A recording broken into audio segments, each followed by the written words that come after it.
Hello guys, എല്ലാവർക്കും India travel views and cooking ചാനലിലേക്ക് സ്വാഗതം. നിങ്ങളെ ഇന്നിവിടെ ഒരു പുതിയ വീഡിയോ പരിചയപ്പെടുത്തുകയാണ്. എൻ്റെ ചാനൽ എന്ന് പറയുമ്പോൾ പല സ്ഥലത്തും നടന്നു കാണുന്ന കാഴ്ചകളെല്ലാം കണ്ടിട്ട് അതിൽ നിന്ന് മനോഹരമായ ഏതെങ്കിലും കുക്കിംഗ് വീഡിയോകളുണ്ടെങ്കിൽ അതും നിങ്ങളുടെ മുന്നിൽ പരിചയപ്പെടുത്തും. കാണുന്ന കാഴ്ചകളും എല്ലാം പരിചയപ്പെടുത്തും. അതാണ് എൻ്റെ ചാനലിന്റെ പ്രത്യേകത. നിങ്ങൾ ഈ വീഡിയോ അവസാനം വരെ സ്കിപ്പ് ചെയ്യാതെ കാണണം. ഇന്ന് നിങ്ങൾ പരിചയപ്പെടുത്തുന്നത് നല്ല മനോഹരമായ ചപ്പാത്തിയും ബീഫ് റോസ്റ്റും ആണ് പരിചയപ്പെടുത്തുന്നത്. ചപ്പാത്തിയും ബീഫ് റോസ്റ്റും നിങ്ങൾ സാധാരണ കഴിക്കുന്നതാണ്, എല്ലാവരും കഴിച്ചിട്ടുള്ളതാണ്. എന്നാൽ ഇതേപോലെ ഒന്ന് നിങ്ങൾ ഉണ്ടാക്കി കഴിച്ചിട്ടുണ്ടെങ്കിൽ അത് സൂപ്പറായിരിക്കും. അതിന് തന്നെ 1/2 കിലോ ബീഫാണ് നമ്മളിവിടെ എടുത്തിരിക്കുന്നത്. ഈ 1/2 കിലോ ബീഫിൽ നമ്മൾ എന്തെല്ലാം കൂട്ടുകൾ ചേർക്കണം അതാണ് ഇവിടെ പരിചയപ്പെടുത്തുന്നത്. ഒരു സ്ഥലത്ത് പോയപ്പോൾ കണ്ട കാഴ്ചയാണ്. ആ കാഴ്ച അതേപോലെ തന്നെ നിങ്ങളുടെ മുന്നിൽ കുക്കിംഗ് ആയിട്ട് അവതരിപ്പിക്കുകയാണ് ചെയ്യുന്നത്. അത് മനോഹരമായിട്ട് നമ്മൾ ഇതേപോലെ ഒന്ന് പാചകം ചെയ്ത് കഴിച്ചിട്ടുണ്ടെങ്കിൽ നിങ്ങൾക്ക് ഇതിന്റെ ടേസ്റ്റ് ഒരിക്കലും മറക്കാൻ സാധിക്കത്തില്ല. ഈ ചാനൽ നിങ്ങൾ ആദ്യമായിട്ടാണ് കാണുന്നതെങ്കിൽ ദയവായി നിങ്ങൾ സബ്സ്ക്രൈബ് ചെയ്യുകയും ബെൽ ബട്ടൺ കൂടെ 1-2 തവണ ക്ലിക്ക് ചെയ്ത് എനേബിൾ ചെയ്യുകയും ചെയ്യുകയാണെങ്കിൽ ഇതേപോലെ ഞങ്ങളുടെ മനോഹരമായ പല സ്ഥലങ്ങളുടെ കാഴ്ചകളും അതേപോലെ കുക്കിംഗ് വീഡിയോകളും നിങ്ങളുടെ മുന്നിലേക്ക് ഉടൻ തന്നെ നോട്ടിഫിക്കേഷനായിട്ട് ലഭിക്കുന്നതായിരിക്കും. ഇറച്ചി ഇപ്പോൾ കഴുകിയെടുത്തിട്ടുണ്ട്. ഇത് നല്ലൊരു പോത്തിറച്ചിയാണ്. മനോഹരമായ രീതിയിൽ കട്ട് ചെയ്ത് കഴുകി നല്ല ഭംഗിയായി നമ്മളത് കുക്കറിലേക്ക് മാറ്റിയിരിക്കുകയാണ്. ഇനി അത്യാവശ്യത്തിന് കുറച്ച് വെള്ളം ചേർത്ത് കൊടുക്കണം. അധികം വെള്ളം ചേർത്താൽ അത് പതഞ്ഞ് പൊന്തിപ്പോകാനിടയായിത്തീരും. അതുകൊണ്ട് നമ്മൾ അധികം വെള്ളം ചേർക്കേണ്ട ആവശ്യമില്ല. ഇതിപ്പോ ഒരു 20 വിസിലടിക്കാൻ തക്കവണ്ണമാണ്. നമ്മൾ ഇറച്ചി മൂടി കിടക്കാൻ പാകത്തിന് വെള്ളം ഒഴിച്ചാൽ മതിയാവും. ധാരാളം വെള്ളം ഒഴിച്ചാൽ പല വെള്ളവും നെയ്യും എല്ലാം കൂടി നമ്മുടെ കുക്കറിന്റെ ആ കുഴലിലൂടെ എല്ലാം വെളിയിൽ വരികയും നോക്കാനൊക്കെ ഇടയായിത്തീരും. എന്നിട്ട് നമ്മൾ അടച്ചു വെച്ച് അത് സ്റ്റൗ കത്തിച്ച് നമ്മൾ അത് പാകം ചെയ്യാനായിട്ട് തയ്യാറാക്കണം. ഇനി നമുക്ക് ബാക്കിയുള്ള കൂട്ടുകളെല്ലാം റെഡിയാക്കാം. അതിനകത്ത് ഒരു 2 സവാള എടുത്തിട്ടുണ്ട്, പച്ചമുളക് ഒരു 5 എണ്ണം എടുത്തിട്ടുണ്ട്, എരിവ് അല്പം ആവശ്യമുള്ളത് കൊണ്ട് പച്ചമുളക് ഒരു 5 എണ്ണം, പിന്നെ വറ്റൽമുളക് നമ്മൾ എടുത്തിട്ടുണ്ട്, അതുപോലെ വേപ്പില, ഇഞ്ചി, വെളുത്തുള്ളി, ഇത്രയും സാധനങ്ങൾ നമ്മൾ അരിഞ്ഞ് തയ്യാറാക്കി വെച്ചിട്ടുണ്ട്. ഇത് ഇപ്പോൾ ഏകദേശം വിസിലടിച്ചുകൊണ്ടിരിക്കുകയാണ്. വറ്റൽമുളക് നമ്മൾ ഒരു 8-10 വറ്റൽമുളക് എടുത്തിട്ടുണ്ട്. കാരണം മുളക് പൊടി നമ്മൾ അധികം ചേർക്കുന്നില്ല. വറ്റൽമുളക് ചേർക്കുമ്പോഴാണ് നമുക്കതിന് നല്ലൊരു ഭംഗിയായ ഒരു ടേസ്റ്റ് വരുന്നത്.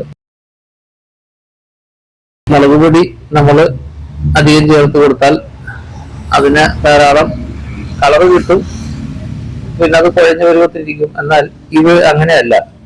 ഈ ബീഫ് റോസ്റ്റിന്റെ ഒരു പ്രത്യേക സ്വാദ് എന്ന് പറയുമ്പോൾ മുളക് പൊടി അങ്ങനെയുള്ള ഐറ്റം കുറച്ചിട്ട് നമ്മൾ വറ്റൽമുളകാണ് നമ്മൾ മുളക് പൊടിക്കായിട്ട് ചേർത്ത് കൊടുക്കുന്നത്. ഇപ്പൊ നമ്മൾ ഇവിടെ ഇഞ്ചി ആദ്യം ചേർത്ത് കൊടുത്തിട്ടുണ്ട്. നമ്മൾ മിക്സിയിൽ ഇട്ട് അത് പേസ്റ്റ് ആക്കാൻ പോവുകയാണ്. ഇഞ്ചി ഇട്ട് കൊടുത്തതിന് ശേഷം വറ്റൽമുളക് നമ്മൾ അതിലോട്ട് ചേർത്ത് കൊടുത്തു. എന്നിട്ട് നമ്മൾ വെളുത്തുള്ളിയും ചേർത്ത് കൊടുക്കണം.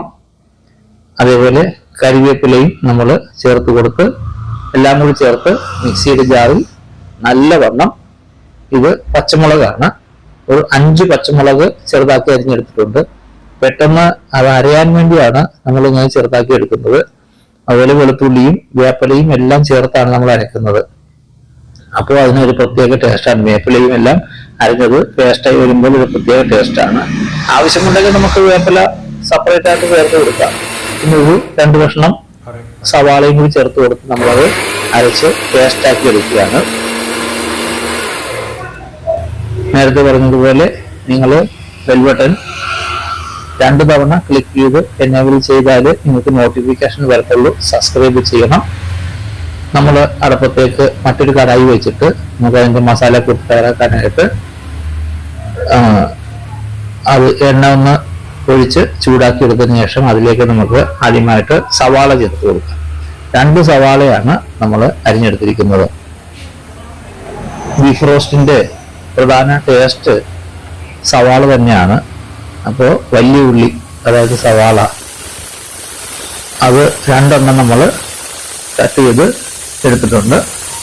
അത് കുത്തി ഒന്ന് അടർത്തി അത് വിരിയിച്ചെടുക്കുന്നത് നല്ല ആയിരിക്കും. പെട്ടെന്ന് അത് മൊരിഞ്ഞു കിട്ടാനിടയായിരിക്കും. ഏകദേശം ഒരു നല്ലവണ്ണം വാടി വന്നിട്ടുണ്ട്. അതിലേക്ക് നമുക്ക് നല്ല ഒതുക്കിയെടുത്ത വറ്റൽമുളക് പോലെ, കാരണം ഇത് പൊടിയായിട്ടല്ല, ഒതുക്കിയെടുത്ത രീതിയിൽ അത് പേസ്റ്റായിട്ട് നമ്മൾ ഇഞ്ചി, വെളുത്തുള്ളി, വേപ്പില എന്നിവയുടെ എല്ലാം കൂടി ചേർത്ത് നമ്മൾ അരച്ചെടുത്തിട്ടുണ്ട്. അത് ഈ സവാളയിലേക്ക് ഒരു പാതി പരുവാകുമ്പോൾ, സവാള മുരിഞ്ഞ് നല്ലൊരു പാതി പരുവാകുമ്പോൾ, അധികം മുരിയരുത്, നല്ലൊന്ന് വാടി കിട്ടിയാൽ മതി. അതിലേക്കാണ് നമ്മൾ ഇത് ചേർത്ത് കൊടുക്കുന്നത്. കാരണം അധികം മുരിഞ്ഞു കഴിഞ്ഞാൽ പിന്നെ നമുക്കതിന് ആ ടേസ്റ്റ് മാറിപ്പോകും. അപ്പൊ അതുകൊണ്ട് ഈ നല്ലൊരു അരപ്പരുവത്തിൽ വാടിയ സവാളയിലേക്കാണ് നമ്മൾ ഇത് ചേർത്ത് കൊടുത്തിരിക്കുന്നത്, പേസ്റ്റ് ചേർത്ത് കൊടുത്തിരിക്കുന്നത്. ഇതേപോലെ ഉള്ള രീതിയിൽ നിങ്ങൾ വറുത്ത് എടുക്കാനായിട്ട് ശ്രദ്ധിക്കുക. ഈ വെക്കുന്നത് പോലെ നിങ്ങൾ വെച്ച് കഴിച്ചിട്ടുണ്ടെങ്കിൽ അതിനൊരു പ്രത്യേക സ്വാദാണ്. വലിയ 5 സ്റ്റാർ ഹോട്ടലുകളെല്ലാം നമ്മൾക്ക് ചെന്ന് കഴിക്കാൻ നേരത്ത് പ്രത്യേക സ്വാദ് വരാനുള്ള കാരണം തന്നെ അവരുടെ ആ ഭക്ഷണം പാചകം ചെയ്യുന്ന രീതിയാണ്. നമ്മൾ വീട്ടിൽ പാചകം ചെയ്യുന്നത് അതൊരു പ്രത്യേക വേറൊരു രീതിയാണ്. എന്നാൽ ഹോട്ടലുകളിലെല്ലാം ചെയ്യുന്നത് മറ്റൊരു രീതിയാണ്. ഇനി നമ്മൾ ഇതിലേക്ക് ഇച്ചിരി മഞ്ഞപ്പൊടി ചേർത്ത് കൊടുത്തിട്ടുണ്ട്. നമ്മൾ മുളക് പൊടി ചേർത്തിട്ടില്ല, മഞ്ഞപ്പൊടി ചേർത്ത് കൊടുത്തിട്ടുണ്ട്. അതേപോലെ കുരുമുളക് പൊടി 1 സ്പൂൺ ചേർത്ത് കൊടുത്തിട്ടുണ്ട്, മഞ്ഞപ്പൊടി 1 സ്പൂൺ ചേർത്ത് കൊടുത്തിട്ടുണ്ട്. ഇനി അതിലേക്കായിട്ട് നമുക്ക് മല്ലിപ്പൊടി, കോറിയാണ്ടർ പൗഡർ, മല്ലിപ്പൊടി നമ്മൾ ഒരു 2 സ്പൂണ് ചേർത്ത് കൊടുത്താൽ നല്ലതായിരിക്കും. മല്ലിപ്പൊടിയും നമ്മൾ ചേർത്ത് കൊടുത്തിട്ടുണ്ട്. അതേപോലെ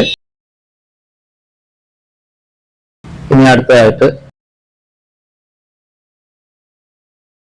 വലിയ ജീരകപ്പൊടി, അതൊരു 1/2 ടീസ്പൂൺ നമ്മൾ ചേർത്ത് കൊടുത്തിട്ടുണ്ട്.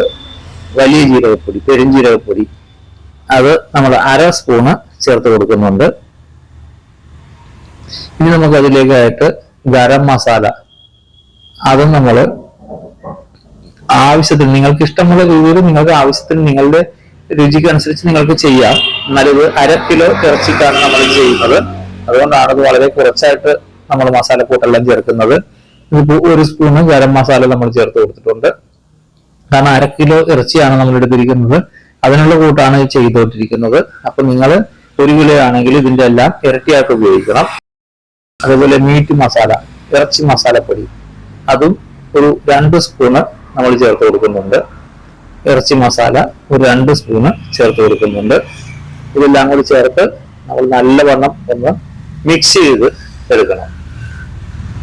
തീ വളരെ കുറച്ച് വെക്കണം, അല്ലെങ്കിൽ അത് പെട്ടെന്ന് കരിഞ്ഞു പോകാൻ സാധ്യതയുണ്ട്. അതുകൊണ്ട് തീ വളരെ കുറച്ച് വെച്ചിട്ട് വേണം ഈ പൊടിക്കൂട്ടുകളെല്ലാം ചേർക്കുവാനായിട്ട്. ഒരു 2 സ്പൂണ് ഇറച്ചി മസാല നമ്മൾ ചേർത്ത് കൊടുത്തിട്ടുണ്ട്. ഇനി നല്ലവണ്ണം ഒന്ന് ഇളക്കി അതൊന്ന് യോജിപ്പിച്ചെടുക്കുക.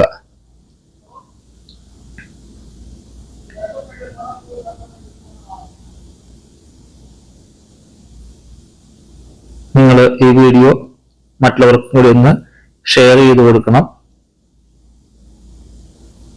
നിങ്ങൾ ഈ വീഡിയോ നിങ്ങൾക്ക് ഇഷ്ടപ്പെട്ടു എങ്കിൽ നിങ്ങൾ ലൈക്ക് ചെയ്യാൻ മറന്നു പോകരുത്. ഇപ്പോൾ ഏകദേശം അത് നല്ല മുരിഞ്ഞ പാകത്തിലായിട്ടുണ്ട്. സവാളയെല്ലാം അരപ്പരുവത്തിൽ നിൽക്കാൻ പാടുള്ളൂ, അധികം മുരിഞ്ഞു പോകരുത്. ഇപ്പോൾ ഏകദേശം മസാലക്കൂട്ടെല്ലാം നല്ലവണ്ണം അതിന്റെ പാകത്തിനായിട്ടുണ്ട്. അതിനൊരു നല്ലൊരു ബ്രൗൺ കളറ് വരുന്ന രീതിയിലാണ് നമ്മൾ ചൂടാക്കി എടുക്കുന്നത്. അതിലേക്ക് ആവശ്യത്തിന് വെള്ളം ഒഴിച്ചു കൊടുത്തതിന് ശേഷം ഒന്ന് ഇളക്കിയതിന് ശേഷം ഈ ചാറും കൂടി ഒന്ന് ഇട്ട് കൊടുത്ത് അതിന്റെ വെള്ളം ഒന്ന് വറ്റുന്നത് വരെ നമ്മൾ വെയിറ്റ് ചെയ്യണം. ഇപ്പോൾ നമ്മൾ ഇറച്ചി ഇതിലേക്ക് ചേർത്ത് കൊടുക്കുകയാണ്. ഇറച്ചി ചേർത്ത് കൊടുത്തതിന് ശേഷം നല്ലവണ്ണം ഒന്ന് ഇളക്കി യോജിപ്പിക്കുക. ഇപ്പോൾ ആവശ്യത്തിന് 20 വിസില് നമ്മൾ ഇറച്ചി അടിച്ചിട്ടുണ്ട്. 20 വിസിൽ അടിക്കുമ്പോൾ നല്ലവണ്ണം ഇറച്ചി നല്ല സ്മൂത്ത് ആയി തരും. അല്ലെങ്കിൽ നമ്മുടെ പല്ലിന്റെ ഇടയിലെല്ലാം കയറി കടിച്ച് റബ്ബർ പന്ത് പോലെ നമ്മൾ ചവച്ചുകൊണ്ടിരിക്കണം. അപ്പോൾ നല്ലവണ്ണം വേവിച്ച് കഴിക്കുകയാണെങ്കിൽ നമുക്കത് കഴിക്കാൻ അത്ര ടേസ്റ്റ് ആയിരിക്കും. ഹോട്ടലിലുള്ള ചിക്കനും ഹോട്ടലിലെ ബീഫും എല്ലാം നമ്മൾ വായിലിട്ട് വെക്കുമ്പോൾ തന്നെ അലിഞ്ഞു പോകുന്ന കണ്ടിട്ടില്ലേ? അപ്പൊ അത് വേവിക്കുന്നതിന്റെ പ്രത്യേകതയാണ് ആ കാണുന്നത്. അതേപോലെ നല്ല വേവിച്ച് നമ്മൾ കഴിക്കുന്നത് നല്ലതായിരിക്കും. ഇനി ആവശ്യത്തിന് ഉപ്പും ചേർത്ത് കൊടുത്തിട്ട് നല്ലവണ്ണം നമുക്കൊന്ന് ഇളക്കി കൊടുക്കാം. അതിലേക്കായിട്ട് നമുക്ക് ഇനി സോസ് ചേർത്ത് കൊടുക്കാനുണ്ട്. ഡാർക്ക് സോസ്, അതായത് സോയ സോസ്. അത് നമ്മൾ ഒരു 2 സ്പൂൺ ചേർത്ത് കൊടുക്കുന്നുണ്ട്. അതേപോലെ ടൊമാറ്റോ സോസ്, അത് ഒരു 2, 3, 4 സ്പൂണ്. നമുക്ക് എത്ര സോസ് ചേർത്താലും അത്ര ടേസ്റ്റ് വർദ്ധിക്കത്തേ ഉള്ളൂ. ഇത് ചില്ലി ടൊമാറ്റോ സോസാണ്. അത് ഒരു 2, 3 സ്പൂണ് നമ്മൾ ചേർത്ത് കൊടുത്തിട്ടുണ്ട്. എത്ര സോസ് ചേർക്കുന്നോ അത്രയ്ക്കും ടേസ്റ്റ് ആയിരിക്കും നമുക്ക് കഴിക്കാനായിട്ട്. അപ്പൊ അതുകൊണ്ട് സോസ് അധികമായി പോയത് കൊണ്ടൊന്നും കുഴപ്പമൊന്നുമില്ല. അതെല്ലാം ചേർത്ത് കൊടുത്ത് നല്ലവണ്ണം ഒന്ന് മിക്സ് ആക്കിയതിന് ശേഷം നമ്മൾ അതിന്റെ വെള്ളം വറ്റി വരുന്നവരെ വെയിറ്റ് ചെയ്യുക. ഇനി ഇതിലേക്ക് നമ്മൾ ഒരു നാരങ്ങ, അതിന്റെ കുരുവെല്ലാം കളഞ്ഞിട്ട് അതിന്റെ കുരു കളഞ്ഞതിന് ശേഷം ഒരു നാരങ്ങ മുഴുവനായിട്ട് നമ്മൾ പിഴിഞ്ഞ് ചേർത്ത് കൊടുക്കുന്നുണ്ട്. 2 പീസ് നാരങ്ങ, ഒരു നാരങ്ങ മുഴുവനായിട്ട് നമ്മൾ അതിലേക്ക് പിഴിഞ്ഞ് ചേർത്ത് കൊടുക്കുന്നുണ്ട്. ഇപ്പോൾ നമ്മുടെ ബീഫ് റോസ്റ്റ് റെഡി ആയിട്ടുണ്ട്. അതുപോലെ ചപ്പാത്തിയും, ഹിന്ദിയിൽ സുക്ക റൊട്ടി എന്ന് പറയും, എണ്ണയില്ലാത്ത ചപ്പാത്തിയും റെഡി ആയിട്ടുണ്ട്. ഇനി ഇത് റെഡി ആയിക്കൊണ്ടിരിക്കുന്നു. ഈ റൊട്ടിയും അതായത് ചപ്പാത്തിയും നമ്മുടെ ബീഫ് റോസ്റ്റുമാണ് നമ്മൾ കഴിക്കുന്നത്. അപ്പൊ ഇത് രണ്ടും കൂടി കഴിക്കുമ്പോൾ ഒരു പ്രത്യേക കോമ്പിനേഷൻ ആണ്. നിങ്ങൾ ഇതേപോലെ നിങ്ങളുടെ വീട്ടില് നിങ്ങളൊന്ന് ചെയ്ത് നോക്കുക. ഈ വീഡിയോ ഇവിടെ വൈൻഡപ്പ് ചെയ്യുകയാണ്.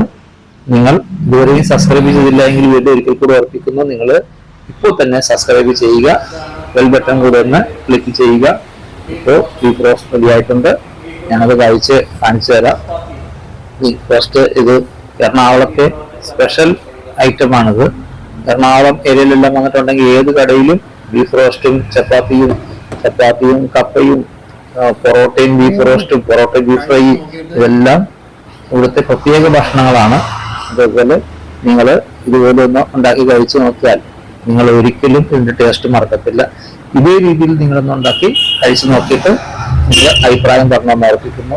ഇപ്പോൾ നിങ്ങൾക്കുള്ള അഭിപ്രായങ്ങളും നിങ്ങൾ കമന്റായിട്ട് രേഖപ്പെടുത്തുക. ഈ വീഡിയോ ഇവിടെ വൈൻഡപ്പ് ചെയ്യുകയാണ്. എന്റെ ഡ്രസ്സിലും കുറച്ച് വീടും കുഴപ്പമില്ല, സാരമില്ല. എന്തായാലും ചപ്പാത്തിയും ബീഫും നല്ല സൂപ്പറായിട്ടുണ്ട്. നിങ്ങൾ ഇതുവരെ ഈ വീഡിയോ കണ്ടതിന് നന്ദിയുണ്ട്, നമസ്കാരമുണ്ട്. നിങ്ങൾ മറ്റുള്ളവർക്ക് ഷെയർ ചെയ്യുക, ലൈക്ക് ചെയ്യുക, കമന്റ് ചെയ്യുക. ഇനി പുതിയൊരു വീഡിയോ ആയി കാണും വരെ എല്ലാവർക്കും ഗുഡ് ബൈ, നമസ്കാരം. Thanks for watching. അടുത്തൊരു വീഡിയോയുമായി നാളെ നമുക്ക് വീണ്ടും കാണാം. Good bye.